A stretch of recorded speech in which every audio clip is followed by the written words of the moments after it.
तो यहाँ पे ले लिया है जी मैंने एक बाउल, और उसके बीच में अब मैं साथ साथ इंग्रेडिएंट्स डालूंगी और साथ साथ मैं आपको बताती जाऊंगी। अम, मैं यहाँ पे ले रही हूँ तकरीबन, क्योंकि मेरे पास जो चिकन है वो थोड़ा बड़ा है, इसलिए मैं लेने जा रही हूँ तकरीबन 3 टेबल स्पून ऑफ योगर्ट। और कोशिश करें कि जो योगर्ट है वो थोड़ा मतलब जो उसका पानी है वो ना लें, क्योंकि चिकन वैसे ही पानी रिलीज़ कर देगी। और उसके अलावा लेमन जूस भी हम इसमें डालेंगे। और ये मैंने थोड़ा थोड़ा थिक सा योगर्ट लिया है। 3 टेबल स्पून ऑफ योगर्ट मैंने इसमें डाला है। और अब जो है वो मैं आपको बताती हूँ कि मैं इसमें कौन से स्पाइसेस ऐड करने वाली हूँ। यहाँ मैंने 1 टेबल स्पून लिया है सॉल्ट का। आप अकॉर्डिंगली योर टेस्ट, और अगर जो आपकी चिकन का साइज़ है उस हिसाब से आप सॉल्ट डालें। 1 टेबल स्पून ही मैंने लिया है रेड चिली का, क्योंकि हम बहुत ही चटपटा सा बनाने वाले हैं चिकन, वैसे भी चिकन थोड़ा बड़ा है। 1 टेबल स्पून मैंने लिया है ये कोरिएंडर पाउडर यानी धनिया। और तकरीबन 1 टीस्पून मैंने लिया है हल्दी का। इसके अलावा मैंने ली है ये कश्मीरी लाल मिर्च, जो सिर्फ कलर के लिए है, और मैं अक्सर चीज़ों में डालती हूँ क्योंकि कलर अच्छा आ जाता है। ये भी मैंने 1 टेबल स्पून ली है। इसका फ्लेवर कोई नहीं होता, जस्ट फॉर कलर ये ऐड करते हैं।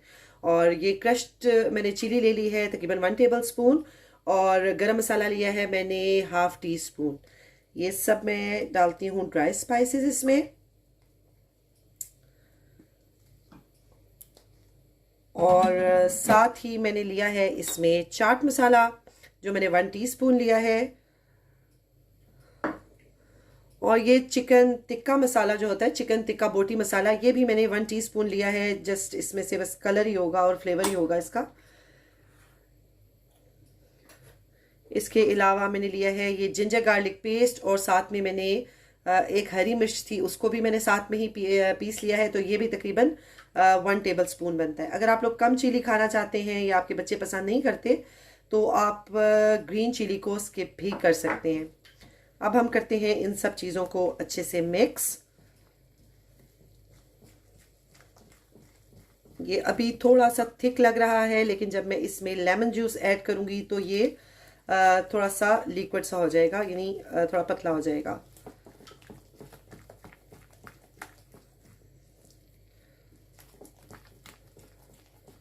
क्योंकि लेमन जूस और साथ में मैं इसमें ऑयल भी डालूंगी, तो उनकी वजह से ये थोड़ा ठीक हो जाएगा।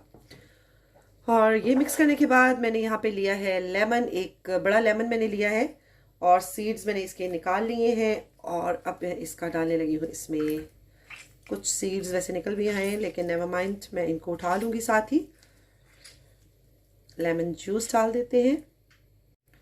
लेकिन जी मैंने इसमें ऐड कर दिया था लेमन जूस, पूरा 1 लेमन मैंने डाला है, ताकि बहुत ही इसका अच्छा सा टेंगी सा फ्लेवर भी आए चिकन का। और आप देख सकते हैं कि लेमन जूस ऐड करने के बाद ये थोड़ा सा लिक्विडी फॉर्म में आ चुका है। अब करती हूँ मैं इसको अच्छे से मिक्स। ये देखें कितना अच्छा सा हमारा पेस्ट कह लें, बैटर कह लें, ये रेडी हो गया है।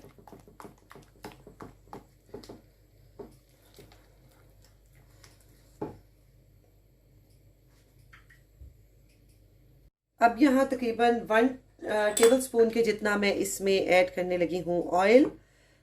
जब भी आप चिकन रोस्ट बनाएं तो ऑयल ज़रूर डाला करें, क्योंकि 1 टेबल स्पून से थोड़ा सा ज़्यादा, बल्कि 2 टेबल स्पून डाल देती हूँ। क्योंकि ऑयल से ये होता है कि वो अंदर से चिकन ड्राई नहीं होती है और अंदर से मॉइस्ट रहती है, इसलिए जो है ना वो ऑयल बेस्ट रहता है।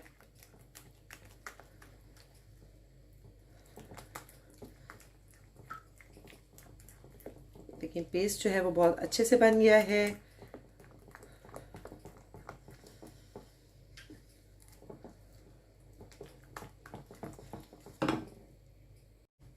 ये मेरे पास चिकन है, थोड़ा बड़ा चिकन है। इसमें मैंने बहुत अच्छे से गैशेस लगा ली हैं, यानी कि कट लगा लिए हैं, आप लोग देख सकते हैं। ये जो है ये अंदर तक मैंने यानी कि बोन तक लगाए हैं। और क्योंकि जितने अच्छे से लगेंगे उतने अच्छे से ही मसाला अंदर इसके जज्ब होगा। तो ये मैंने चिकन पे जो है वो गैशेस लगा लिए हैं। अब मैं हाथ से जो है वो अच्छे तरीके से ये जो मसाला मैंने बनाया है ये मैं लगाऊंगी चिकन के ऊपर। थोड़े से कर लेते हैं स्लीव्स आप, क्योंकि ऐसे काम करते हैं जो है ना वो बहुत इरिटेशन होती है अगर आपके स्लीव जो है वो आगे हो। और अब जो है इसको अच्छे तरीके से हम हर तरफ से इसमें ये मसाला कर देते हैं कोट, जिसके अंदर भी लगाएंगे, सब जगहों पे अच्छे से लगा के। और आप इस तरीके से इन्हीं मसालों को यूज़ करते हुए चिकन रोस्ट बनाएं तो आप यकीन मानें कि बहुत मज़े का बनता है। इसको मैं तकरीबन, अगर आपके पास कम टाइम है तो आप इसको 4 से 5 घंटे के लिए भी रख सकते हैं। फ्रिज में रख दें इसको कवर करके, ताकि अच्छे से जो सारे मसाले हैं वो इसमें मैरिनेट हो जाए। अगर आपके पास ज़्यादा टाइम है तो इसको ओवरनाइट अगर आप रखते हैं तो फिर आपको बहुत अच्छे और बेस्ट इसके रिजल्ट मिलते हैं।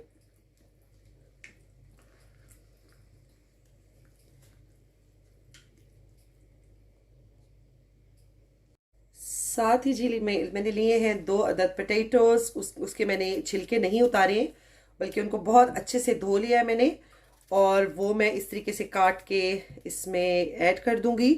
जब ये जो आलू हैं, आपको पता है बच्चों को बहुत पसंद होते हैं, तो मैं जब भी चिकन रोस्ट बनाती हूँ या स्टीम रोस्ट तो इस तरीके से कुछ पोटैटोज जो है वो मैं उसके बीच में डाल देती हूँ। और जब भी इन पे मसाला लगता है और अगर इसे ग्रिल करें या आप स्टीम दें तो बहुत ही मज़े के पोटैटोज बन जाते हैं। और आप पोटैटो वेजेस कह लें तो वो ज़्यादा मज़ेदार, आपको मतलब पोटैटो वेजेस का नाम इसको दे दें तो वो ज़्यादा सूटेबल है इसके लिए।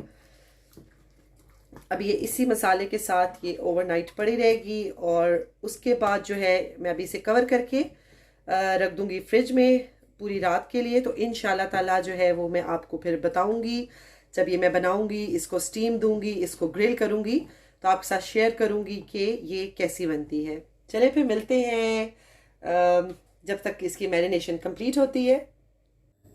चलें जी, ये पूरी रात जो है वो पड़ा रहा है चिकन, जिसको मैंने मैरिनेट करके रखा था फ्रिज में, और अब मैं इसको देने लगी हूँ स्टीम। वैसे तो जब मैं रोस्ट बनाती हूँ, ज़ाहिर है स्टीम रोस्ट के लिए ही स्टीम दी जाती है, लेकिन मैं पहले स्टीम दे देती हूँ ताकि ये जो है ना, जिनके पास ओवन नहीं है उनके लिए आसानी हो जाए और उनको समझने भी आसानी हो जाए।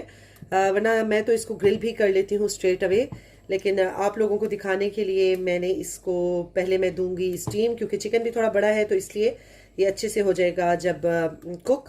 तो उसके बाद फिर मैं इसको ग्रिल करके और इसको सिर्फ कलर दूंगी, और ये जितना बाकी का बचा था मसाला वो भी मैं इसमें ऐड कर देती हूँ।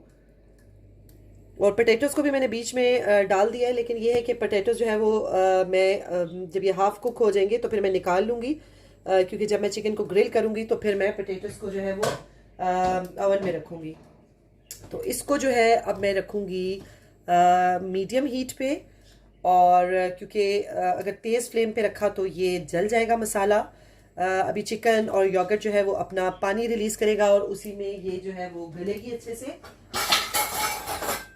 और ये जो है वो मीडियम हीट मैंने कर दी है, और इसको मैं उस वक्त तक कुक करूँगी जब तक कि ये प्रॉपर जो है वो गल नहीं जाती। साथ साथ में चेक भी करूँगी कि ये कहीं ये मसाला जो है वो नीचे लग ना जाए। तो मेक श्योर कीजिएगा कि मीडियम हीट रखें। तेज़ पे अगर किया तो ये अंदर से कच्चा रह जाएगा और बाहर से जो है ना ये कुक हो जाएगा और मसाला भी जलने का ख़तरा है। चलें जी, ये देखें रोस्ट को जो है ये कम्प्लीटली ये हो चुका है कुक, यानी कि ये गल चुका है। अब मुझे सिर्फ इसको, पहले मैंने मीडियम फ्लेम रखा हुआ था, लेकिन अब जो है वो मैं इसको करूँगी हाई फ्लेम पे, ताकि ये मसाला जो है वो अच्छे से ड्राई हो जाए। और उसके बाद फिर मैं इसको कुछ देर के लिए ग्रिल करूँगी। लेकिन यहाँ पे ये जो पोटैटोज़ हैं ये हाफ़ डन हो चुके हैं, बाकी का मैं इनको ग्रिल करूँगी और इनको ताकि अच्छा सा कलर आ जाए। ये निकाल लेते हैं हम, और अब जो है वो फ्लेम मैंने कर दिया हाई, ताकि ये मसाला सारा अच्छे से हो जाए कुक और ड्राई हो जाए मसाला।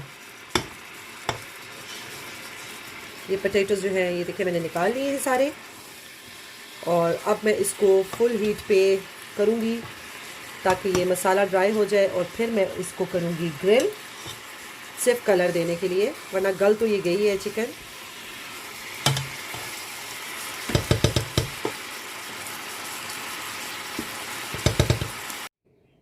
चलें जी, चिकन का जो है वो मसाला भी ड्राई हो चुका है। कुछ वापस मैंने इसके ऊपर थोड़ा सा डाला था।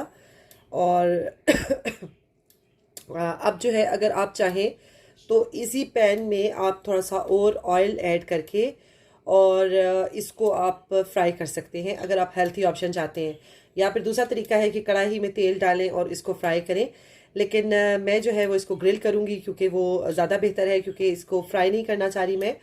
तो लेकिन वही बात है कि आपके पास तीन ऑप्शंस हैं, आप दो तीनों में से कोई भी चूज़ कर सकते हैं। ग्रिल कर सकते हैं, इसी पैन में थोड़ा सा और ऑयल डाल के भी इसको आप गोल्डन कलर दे सकते हैं, या फिर प्रॉपर कढ़ाई में ज़्यादा ऑयल डाल के भी आप इसको फ्राई कर सकते हैं। तो मैं फिर इसको रखूँगी अवन में और आपको दिखाती हूँ। अवन को मैंने प्री हीट करने के लिए रख दिया है। इसको मैंने कुक नहीं करना, सिर्फ इसको मैंने ग्रिल करना है कलर देने के लिए, दैट्स इट। चले जी, अवन को मैंने कर दिया है ऑन और ये ओवन ट्रे में मैंने रख दिया है ये चिकन, और इसके ऊपर मैंने कर दी है थोड़ी सी ऑयलिंग ताकि इस पर अच्छा सा कलर आ जाए। और इसको मैं सिर्फ कलर आने तक मैं इसको रखूँगी ओवन में, क्योंकि पक तो ये चुका है ऑलरेडी। और थोड़ी देर तक बस इसको कलर आएगा गोल्डन सा अच्छा सा, और तब तक पोटैटोज़ पे भी कलर आ जाएगा। तो फिर मैं आपको इसकी फ़ाइनल लुक दिखाती हूँ। चलें जी, ये मैंने निकाल लिया है ओवन से। आप देखें कि उसके ऊपर कितना अच्छा सा गोल्डन कलर आ गया है, और परफेक्ट हमारा जो रोस्ट है वो हो चुका है रेडी। और इतना अच्छा इसका कलर आया है, और साथ में आप देख सकते हैं कि जो पोटैटोज़ हैं वो भी अच्छे से रोस्ट हो गए हैं। और इसको मैंने हाफ़ डन तो कर लिया था जब मैं इसको स्टीम दे रही थी, और बाकी का जो है वो जब मैंने ग्रिल किया तो ये इन पे अच्छा सा कलर आ गया है और ये क्रिस्पी से बन गए। तो आप इस रेसिपी को ज़रूर ट्राई करें, बहुत मज़े का रोस्ट बनता है और आपकी फैमिली को भी बहुत पसंद आएगा। तो आप लोग भी इंजॉय करेंगे, क्योंकि मेरी फैमिली में भी ये बहुत फेमस है, मेरे बच्चे बहुत शौक़ से खाते हैं। तो उम्मीद है कि आपको आज की रेसिपी पसंद आई होगी, और अगर आज की रेसिपी आपको पसंद आई है तो इसको शेयर करें, मेरे चैनल को सब्सक्राइब करें, और लाइक करना तो बिल्कुल भी मत भूलें। चले फिर मिलती हूँ एक नई रेसिपी के साथ। अपना बहुत ज़्यादा ख्याल रखिएगा, दुआओं में मुझे भी याद रखिएगा। अल्लाह हाफिज़।